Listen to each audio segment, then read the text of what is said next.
Hello students, இப்போ நம்ம இதில் பார்க்க போகிறது 7ஆம் வகுப்பு கணிதம் 2ஆம் பருவம் 3வது பாடம் பார்த்திங்கன்னா இயற்கணிதம் பயிற்சி 3.3ல் 5வது கொஷினுக்கு ஆன்சர் பார்க்கலாம். 5வது கொஷின் பாருங்கள், என்ன கேட்டுக்கிறாங்க, ஒத்த உறுப்புகளை கண்டறிக. நம்ம ஒத்த உறுப்புகளை எழுதணும்.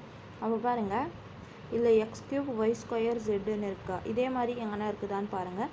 x³ இருக்குது, அதுக்கப்புறம் y² வரணும், ஆனால் இங்கே z² இருக்குது, அப்போ இதுக்கு இல்லை. அடுத்தது பாருங்கள், y³ x² z, இங்கே பாருங்கள் y³ x² zன்னு இருக்குது. அப்போ இது ரெண்டுமே பார்த்திங்கன்னா ஒத்த உறுப்புகள். அப்போது கழித்தல் y³ x² z மற்றும்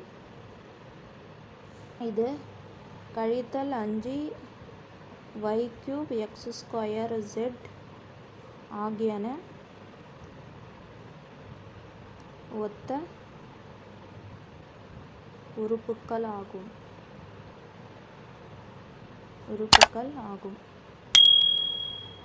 புரிஞ்சுதுங்களா? அவ்வளோதான். இது 5வதுக்கு ஆன்சர்.